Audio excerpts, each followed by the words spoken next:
Okay. All right. All right. Good afternoon. Nickolay Mladenov, the Special Coordinator for the Middle East Peace Process, briefed the Council this morning in the aftermath of the most serious recent escalation between Israel and Palestine militants in Gaza.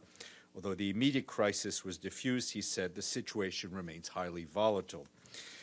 Although calm was restored in Gaza, Mr. Mladenov said the dangers have not yet passed. He said that for now, arrangements that came into effect in the early hours of November 14th are holding, but sporadic rocket launches have continued, prompting Israeli retaliation.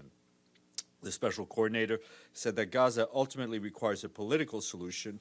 Militant activity cannot continue to undermine the chances for peace and development. He added that Israel cannot continue with its policy of closures that stifles development. His full remarks have been shared with you. Turning to Iraq, the UN assistance mission in Iraq said today that the country's draft electoral legislation, currently under review by the Council of Representatives, requires improvements to meet public demands. The Secretary General's Special Representative said that it is the prerogative of the Council of Representatives to examine this legislation as it sees fit.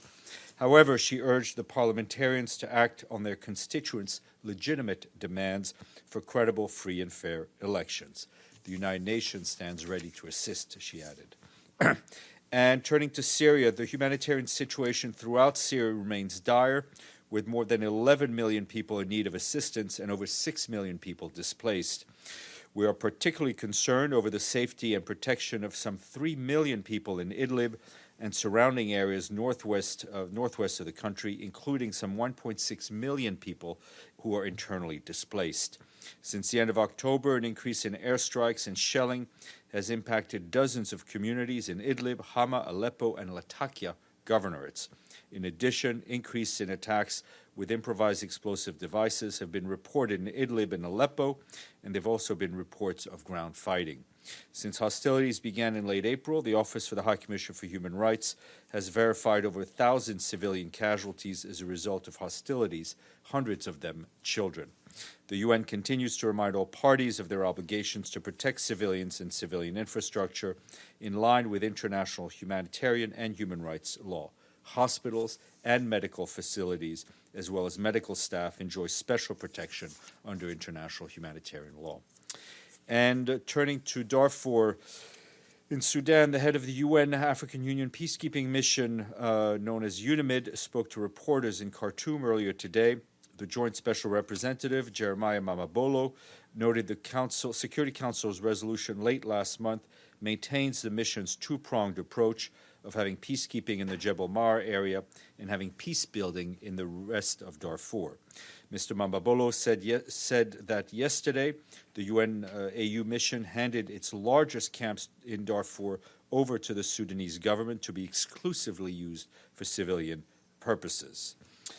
More information on UNAMID's website.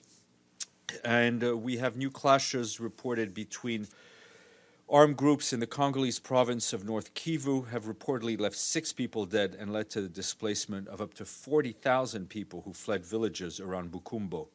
Earlier this year, in June, some 300,000 people, mainly women and children, were also displaced following a wave of attacks by various armed groups in Ituri and North Kivu. In total, over 5 million people are currently displaced across the Democratic Republic of the Congo. Insecurity and displacement especially impact the most vulnerable, who are also in need of assistance. The humanitarian response plan for the DRC, which is $1.65 billion, which is aimed to assist 9 million people, is only 42% funded. And in Myanmar, or regarding Myanmar, our humanitarian colleagues tell us that the armed conflict in Rakhine and North Shan states between the Myanmar military and armed groups is deeply concerning since it continues to impact civilians. More than 40,000 people are currently displaced across Rakhine and Chin states, which marks an increase of at least 8,000 people since late October. This is in addition to the 128,000, mostly Rohingyas, who remain displaced in camps in Rakhine state. Many of them have been there for more than 7 years. The UN and our humanitarian partners' access to those in need is impeded by persistent insecurity and restrictions across Rakhine state.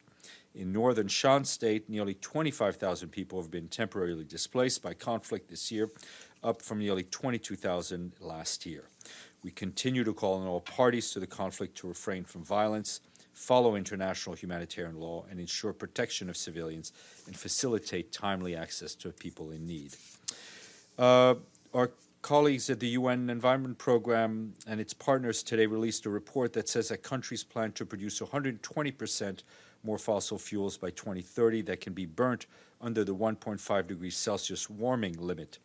The production gap report is the first assessment of the gap between the Paris Agreement goals and countries' planned production of coal, oil, and gas. This report complements UNEP's emissions gap report, which shows that countries' pledges fall short of the emissions reduction needed to meet global temperature limits. That report is due out next Tuesday. The production gap report says the world is on track to produce more coal, oil, and gas than would be consistent with limiting warming to 1.5 to 2 degrees Celsius, creating a production gap that makes climate goals much harder to reach. The report also details options to close the production gap, as well as those available through international cooperation under the Paris Agreement. Today is World Children's Day. It is also the 30th anniversary of the Convention of the Rights of the Child, the most widely ratified human rights treaty. In its message to mark the day, the Secretary General highlighted achievements over the past 30 years, including a 50% decrease in child deaths before the age of 5. But with millions of boys and girls still suffering from war, poverty, discrimination, disease, he urged countries to keep the promises made to children by joining this landmark convention. A high-level event in the General Assembly this morning, the Deputy Secretary General, Amina Mohammed, also recognized the importance of progress over the past 30 years, but she added our work is far from done. Children are rightly demanding action on climate change, gender equality, and human rights. Speakers this morning included the UNICEF's Executive Director, Henrietta Fore, as well as Goodwill Ambassadors Millie Bobby Brown and David Beckham. And ending on another sports stories, tomorrow at 4 p.m., 5 members of the Harlem Globetrotters, indeed, the Harlem Globetrotters, including 2 new players, including 2 new players and 1 female player, will be here at UN headquarters for a VIP guided tour. For the first time in its 93-year history, the Harlem Globetrotters will be announcing the signing of their first Chinese player and their first player from Poland. Over the course of the team's history, the Globetrotters have played in 124 countries and territories around the world, and we are delighted to have them here. And I think there'll be a photo op and maybe a little one-on-one for you, James, if you want to test your basketball game. Sir. Thank you, Stéphane. I have 2 questions. First one about Iraq. We saw the statement of UNAMI about concern of targeting protesters and violence, which continues. Is UN willing to participate any of those in an investigation into those deaths? Especially the Iraqi government right now is saying that is not our forces. We didn't give orders to kill and use live ammunition against protesters. Well, obviously, it is a primary responsibility of governments to investigate the killing of civilians on its territories. The UN stands ready, and our human rights colleagues stand ready to assist in any way they can if they're requested by the government. But any government has the responsibility to investigate those deaths. The human rights component of the UN mission in Iraq, I think, has been very active in documenting the violence that we've seen, including, obviously, the civilian deaths, the high number of civilians that we've seen killed during these demonstrations. And turning to Syria, 3 weeks ago, Secretary General said this about Turkey's plan of resettlement of millions of refugees into northeast Syria. He said UNHCR will immediately form a team to study the proposal. What happened to that studying team? Is UN going to... UNHCR, I think, is in touch with its counterparts in Turkey, and they're looking at the proposals put forward by the Turkish authorities. And you should check with UNHCR, and we can check as well if there's an update. Just to be clear, those proposals by Turkey is widely accused of being not just by the Kurds, but by the U.S. and some leaders even in European Union as and NGOs as a plan to ethnically cleanse Kurds in northeast Syria. This is an accused of a plan of being with ethnic cleansing intention. My question here is, why would UN want to study a plan like that? Well, study, as a matter of principle, studying doesn't entail endorsing, right? The Turkish authorities presented this to the Secretary General. Any issues having to do with refugees is the sole remit of the High Commissioner for Human Rights, as enshrined in international law. So the High Commissioner for Human Rights, for High Commissioner for Refugees. So he's obviously looking at that. But the UN is not going to waver from its principles of no forced repatriation, and also that any repatriation needs to be done in safety, in dignity, voluntary, and obviously to the places where people came from. And one thing, studying, you said, is not endorsement, but it's not rejection either. We're an organization made up of member states. If a member state gives us a plan and asks us to look at it, we're going to look at it. James. Two separate questions on Syria. Firstly, what is the Secretary General's reaction to airstrikes by the Israelis in Syrian territory? And your second question? You want the second question? It's not. I know it's it gives not me time. to No, but as I hear your second question, it gives me time to prepare the answer to the first in my head. It's a diversionary Well, the second tactic. question is on a separate subject, Yeah. but related to Syria. I'm hearing from diplomatic sources that there is a plan to bring the board of inquiry on Idlib to an end before the end of the year. Can you confirm that timeline? Okay. I think the plan had always been for the board of inquiry to wrap up its work by December. So I don't think there's anything new in that. We're obviously...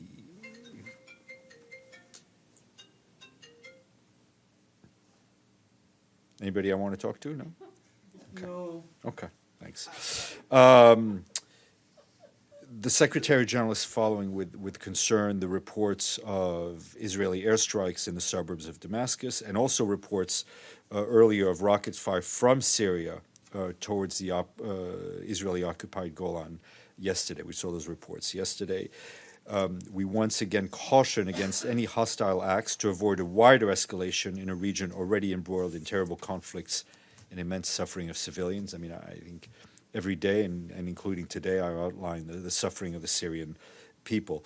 On the peacekeeping side, the UN peacekeeping force in the area, UNDOF, has been in touch with both Syrian authorities and the Israeli Defense Forces, urging both parties to exercise maximum restraint. And sorry, just to clarify on the board of inquiry, you say it was always the original plan to bring it to the end, to bring its work to an end by the end of the year. One assumes that is based on the fact that the Board of Inquiry has had a chance and time to look at all the relevant evidence. No, and if they haven't completed their work, they'll get an extension. They are the masters of their own work. The general time frame, I think, had us completing around the end of December. But as soon as they're ready to bring something to the Secretary General's attention, they will. Yes, sir. Thank you. I have a question for a change. It's not for money change. Yes. Is the SG considering running for second term next year? I think the Secretary General, if you were to ask him that, saying his only focus is on what he's doing now and is not giving any other consideration. I can't answer beyond what I've just answered. Yes, sir. Yes, Errol, please. Thank you. Steph, it's not about the escalator, but it's still in it's too bad. We haven't had an escalated question in at least 2 days. Indeed. It's a moving target, It's yes. regarding actually money, so that's why Okay. I'm very hesitating to ask you that, but I have to. Since there are many public buildings are going to be in blue because of the child day today and all over the world, is UN considering something to put some lights because they are in severe mood That's of a good savings? question. I'm not aware of any lighting plans for the UN, but if there was a lighting plan, it would be done through outside resources and not from the meager cash that remains in our treasury at this point. What does it mean, actually, outside resources? I mean that if it's a special project, then an agency would pay for it. It would not come out of the regular budget. So you are late, just to say, a little bit late. That's not new. Yes, Mr. Abadi. Thank you, Stéphane. A related question about finance, but indirect one. The escalators are still closed to the use, and we take the elevators. What if there is an emergency situation, fire in the elevators? What would happen? There are stairs to be taken. Escalators, in a fire emergency, you should not take the escalators either. The only safe route is stairway. I'm also a fire warden, on top of being an escalator expert. Yes, Yassine. My question follows about Syria. I mean, Israeli bomb, yesterday when we wake up, see what's going on. 2 people die and a bunch of people injured. And what's the comment from, the general? I think I just answered that that question is enough? That's the answer, it's enough? Well, we asked the question. The question for us the answer for us that we're very concerned about these reported airstrikes coming yesterday from the Syrian side into the Israeli-occupied Golan, and today reports of Israeli strikes into Syria. The last thing Syria needs is more... It's not the first time. No one is saying that it is the first time, and it continues to be concerning. Linda. Thank you, Steph. This is in regard to the U.S. decision to view Israeli settlements as not necessarily illegal. And I was wondering, I know the SG said it expressed regrets by you, of course, through you yesterday, and said that UN policy remains intact. I was just wondering if there's been or there are plans to discuss this decision with U.S. officials. At the Secretary General's level, I'm not aware of any, but we're in constant contact with the U.S. mission on all sorts of issues. Yes, sir. I wanted to ask about any updates from Iran, and if you can, Stéphane, explain about UN presence in Iran. How is that there? Is there any? There's a UN country team. A number of agencies are represented in Iran. I mean, you can look on the country team's website. It's in Tehran. In Tehran, yeah, it's in Tehran. There's a resident coordinator who leads the UN system. Mm-hmm. And the updates. Well, I think we've been following with concern the reports of the death toll that we've seen in the recent demonstrations. And for our part, we echo the statements made by the High Commissioner for Human Rights, including the call to immediately reestablish Iranians' access to the Internet. And we continue to urge the Iranian authorities and security forces to exercise maximum restraint and to avoid the use of force to disperse peaceful demonstrations. James. You mentioned the resident coordinator in Tehran, but of course the resident coordinator in Tehran and all the resident coordinators have been here in New York. Mm-hmm. Given the financial emergency facing the organisation, was there any suggestion that meeting should be postponed? And have you any indication of what that is costing in terms of business? I mean, do they travel business, these resident coordinators, when they come here? What is the hotel limit to the room that they spend? How much does the whole jamboree cost? The jamboree, as you so wonderfully put it, and I'm sure they would agree, is paid for by 95% by extra budgetary resources. Does not come out of the regular budget. Member states, or what does that mean? Member states through the resident coordinators office. We have about 120 resident coordinators who are here.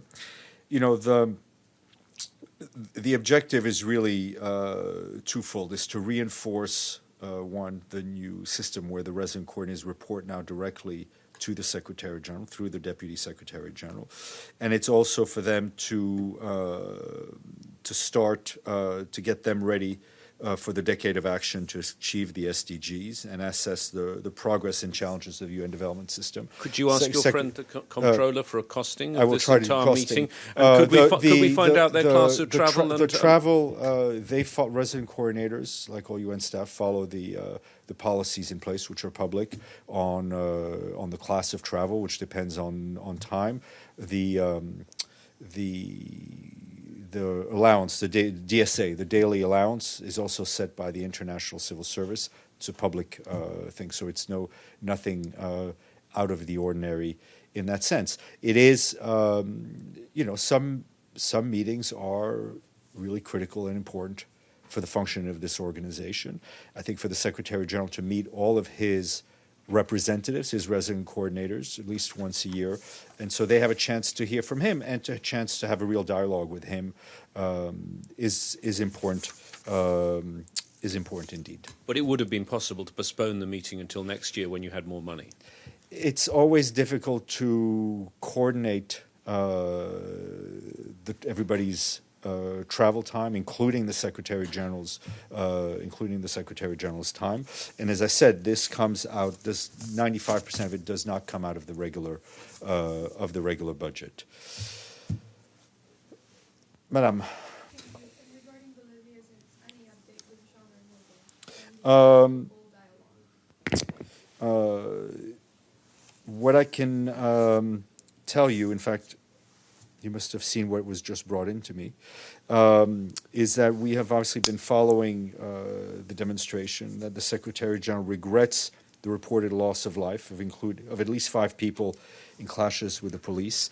It's very important that there be a prompt, impartial, and thorough investigation to ensure accountability of police forces. We condemn all violence and call on all social and political actors, including protesters, to act with restraint in order to pave the way for peaceful dialogue and solutions to the ongoing crisis. Here again, we echo the High Commissioner's call on authorities to ensure that security forces comply with international norms and standards of use of force. And as you know, the High Commissioner for Human Rights has deployed a mission to Bolivia to gather information on human rights violations and the violence. And Mr. Arnaud continues his consultations. Mr. Abadi, and then Thank you. The situation in Hong Kong, as you know, is not only deteriorating further, but becoming dangerous. Does the Secretary General express any heightened concern? I think we've covered this yesterday. We're obviously following the situation. The violence is of concern, and I would refer you back to the Secretary General's statement that he made yesterday on reconciliation, which I think covers a lot of these areas. Yes, sir. Okay, thank you. On settlement again, the SG position is clear. Also, the Israeli position is very clear, as well as the United States. Israel is stated clearly that they are about to annex Jordan Valley soon. Does the United Nations have a preventive measure to prevent this from happening? If you mean the Secretary General, I think the Secretary General can only use his good offices, and I can only speak for the Secretary General. Thank you.